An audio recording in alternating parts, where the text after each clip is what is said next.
പണ്ട് കാലങ്ങളിൽ നമ്മുടെ ഇടയിൽ മുതിർന്നവരിൽ ചിലർ കറുപ്പെന്ന ലഹരി പദാർത്ഥം ഉപയോഗിച്ചിരുന്നു. പിന്നീട് അത് പല രീതികളിലായി കഞ്ചാവ്, ചരസ് എന്നിവയിലേക്ക് വഴിമാറി.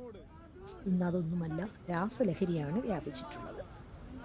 ഏറ്റവും മാരകവും ആദ്യത്തെ ഉപയോഗത്തിൽ തന്നെ തലച്ചോറിൻ്റെ പ്രവർത്തനത്തെ താളം തെറ്റിച്ചുകൊണ്ട് അഡിക്ഷനായി മാറുന്നവയുമാണ് രാസലഹരികൾ. ഇന്ന് ലോകം നേരിടുന്ന ഏറ്റവും വലിയ വിപത്ത് മഹാമാരിയോ ദുഃഖങ്ങളോ പ്രതിക്ഷോഭങ്ങളോ ആണെന്ന് കരുതിയാണ്. അതിനൊക്കെ നേരിടാനും അതിജീവിക്കാനും എന്നും മാനവരാശിക്ക് കഴിഞ്ഞിട്ടുണ്ട്. അപ്പുറത്തെ വീട്ടിലെ പയ്യനല്ലേ അത്? അവന്റെ പേരൻസിനോട് പറയണോ? വേണ്ട, നമ്മളെ ബാധിക്കാത്ത കാര്യത്തിൽ റിസ്ക് എടുക്കണ്ട. നമ്മുടെ വീട്ടിൽ ഇത് ഇതുവരെ അനുഭവപ്പെട്ടിട്ടില്ല എന്നതിനാൽ ആശ്വസിക്കുവാൻ വരട്ടെ. നമ്മൾ പോലും അറിയാതെ ഇത് നമ്മെ തേടിയെത്തും. നിശ്ചയം അത് മറ്റൊന്നുമല്ല, ലഹരി എന്നത് തന്നെ. അതുകൊണ്ടാണ് സ്വന്തം മാതാപിതാക്കളെയും സഹോദരങ്ങളെയും കൂട്ടുകാരെയും കൊല്ലുവാൻ പോലും യാതൊരു മടിയില്ലാതെ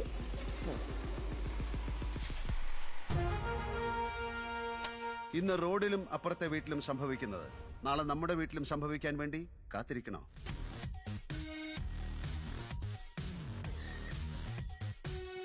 ഇത്തരം ലഹരിയുടെ ഉപയോഗത്തിൻ്റെ ഫലമാണ് ഇന്ന് നാം കാണുന്ന കൊലപാതകങ്ങളും ആത്മഹത്യകളും അക്രമങ്ങളും എല്ലാം. പ്രത്യേകിച്ച് കൗമാരക്കാരുടെ ഇതുപോലെ. മൗനത്തിന് ഒരുപാട് അർത്ഥങ്ങളുണ്ട്. പലപ്പോഴും നിങ്ങളുടെ മൗനം നിങ്ങളുടെ സമ്മതമാണ്.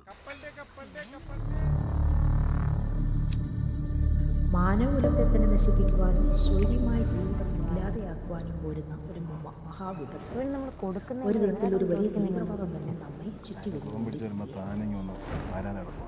ചേട്ടാ, ഇന്നലെ തന്ന മിഠായി ഉണ്ടോ? ഉണ്ടെങ്കിൽ ഒന്നും തരാം. കുറച്ചു കാലം മുൻപ് വരെ ഇത് 20 വയസ്സിന് ഉപയോഗിച്ചിരുന്നതെങ്കിൽ ഇന്ന് 5 വയസ്സിനും 15 വയസ്സിനുമുള്ള കുട്ടികളും രാസലഹരിയുടെ ഉപഭോക്താക്കളാണ് എന്നറിയുമ്പോൾ എത്ര വലിയ വിപത്താണ് എന്ന് ചിന്തിച്ചു നോക്കൂ. 10 രൂപയോ?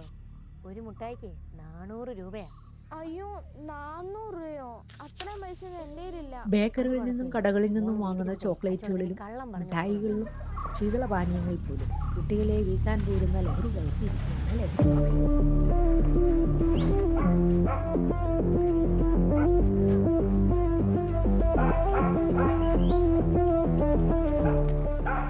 നാളെയും കൊണ്ടുവന്ന് നാളെയും തരാം. അത്രയും പൈസ എൻ്റെ കയ്യിലില്ല. അത് കുഴപ്പമില്ല, മോള് വീട്ടിൽ നിന്നിട്ടേ അച്ഛനോട് എന്തെങ്കിലും കള്ളം പറഞ്ഞു വാങ്ങിക്കണം മതി. ഞാൻ ഇന്നലെ കൂടെ പറഞ്ഞല്ലായിരുന്നു ഫീസിൻ്റെ കാര്യം.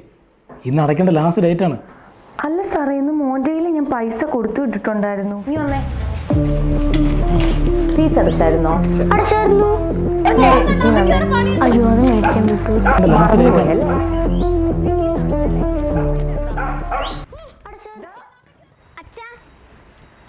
ഇന്നും കിട്ടിയല്ലോ. ഇതിപ്പോൾ തുടർച്ചയായിട്ട് 3ാമത്തെ ദിവസമല്ലേ നിനക്ക് കിട്ടുന്നേ. നീ ഇത് രുചിച്ചു നോക്കിയോ? ഇല്ല അച്ഛാ, അച്ഛനല്ലേ പറഞ്ഞത് അറിയാത്തവരാരെങ്കിലും കഴിക്കാൻ തന്ന അമ്മയുടെയും അച്ഛൻ്റെയും കയ്യിൽ ഏൽപ്പിക്കണം എന്ന്. ഇപ്പം തുടർച്ചയായിട്ട് 3ാമത്തെ ദിവസം കിട്ടുന്നതുകൊണ്ട് ഇതിനെന്തോ ഒരു പന്തികേടുണ്ട്. നമുക്കിത് യോദ്ധാവിനെ അറിയിക്കാം. യോദ്ധാവോ? അതാരാ? കേരള സർക്കാരും കേരള പോലീസോടെ ലഹരിക്കെതിരെ നടത്തുന്ന പോരാട്ടത്തിൻ്റെ പേരാണ് യോദ്ധാവ്. ഋഷി, നമ്പർ ഒന്ന് വായിച്ചേ.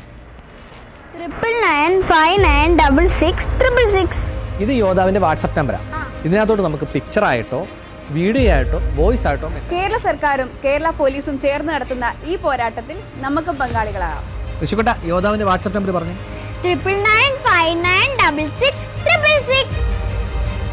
കേരള പോലീസിൻ്റെ ഡ്രഗ്സിൻ്റെ എതിരെയുള്ള പോരാട്ടം ഡി ഹണ്ട് എന്ന് പറഞ്ഞ പദ്ധതി, യോദ്ധാവ് എന്ന് പറഞ്ഞ പദ്ധതി വളരെ നാളുകളിലായിട്ട് കേരള പോലീസ് വളരെ കാര്യക്ഷമമായിട്ട് നടത്തി വരുന്ന ഒരു പദ്ധതിയാണ്. ഇന്നത്തെ തന്നെ യോദ്ധാവ് എന്ന് പറഞ്ഞൊരു പ്രോഗ്രാം നടക്കുന്നുണ്ട്. അന്തത്ത് ജനങ്ങൾക്ക് ഒരു നമ്പറിൽ ഏത് വേലും ഡ്രഗ്സിനോട് റിലേറ്റ് ഇൻഫർമേഷൻ കോൺഫിഡൻഷ്യലായിട്ട് പാസ് ചെയ്യാൻ സാധിക്കും. Anti drug help line ADGP എല്ലാൻഡോന്റെ കീഴിൽ. അപ്പോൾ ഇന്നത്തെ ഡ്രഗ്സിന്റെ റിലേറ്റഡ് ആയിട്ട് ഏതെങ്കിലും കംപ്ലൈൻറ്റോ ഏതെങ്കിലും സഹായമോ അല്ലെങ്കിൽ ഏതെങ്കിലും റീഹാബിലിറ്റേഷൻ നടത്തുന്ന ആവശ്യമുണ്ടെങ്കിൽ നിങ്ങൾ ഈ ഹെൽപ്പ് ലൈനിൽ വിളിക്കുക.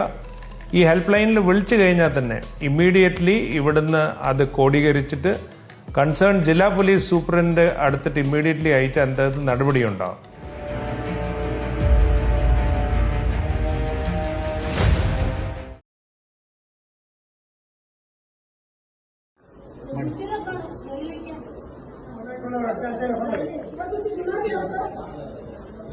ഒരു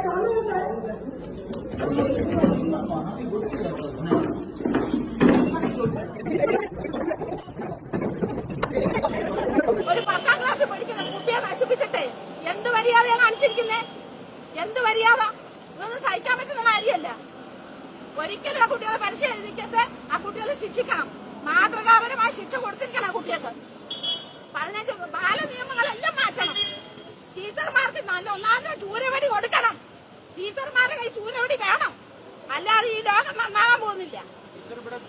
അതെ, ഇവിടുത്തെ ടീച്ചറായിരുന്നു ഞാൻ. അർഹതപ്പെട്ടവർക്ക് അടി കൊടുത്ത് തന്നെ വളർത്തണം. രക്ഷിതാക്കൾക്ക് ശിക്ഷിക്കാൻ പറ്റത്തില്ല. തെറ്റാണ്. രക്ഷിതാക്കൾ കുഞ്ഞുങ്ങളെ ശിക്ഷിച്ച് വളർത്തണം. രക്ഷിതാക്കൾ കുട്ടികളെ ശിക്ഷിച്ച് തന്നെ വളർത്തണം. എന്റെ പേര് കെ രാമേന്ദ്രകുറുപ്പ്. പ്രതികരിക്കാൻ തന്നെ വന്നാൽ ടീമിയുടെ മുന്നേ സഹിക്കാൻ പറ്റുന്നില്ല. അതുകൊണ്ട് വന്നതാണ്. ഇത് ശരിയല്ലേ ചെയ്യുന്നത്? ആരെയും പിടിച്ച് ജയിലിലാക്കിയിട്ടോ ചില ചെറുപ്പക്കാർ പിള്ളേർ ഞാൻ ഒരു രാഷ്ട്രീയത്തിലും പങ്കുചേർത്തില്ല. ഒരു രാഷ്ട്രത്തിലും ഒരു മതത്തിലും ഇല്ല. ഇത് ശരിയല്ലേ ചെയ്യുന്നത്? അത്രയാണ് എനിക്ക് പറയാൻ. വേറെ ഒന്നും എനിക്ക് പറയാനില്ല. കണ്ണീരാണ് കുട്ടി.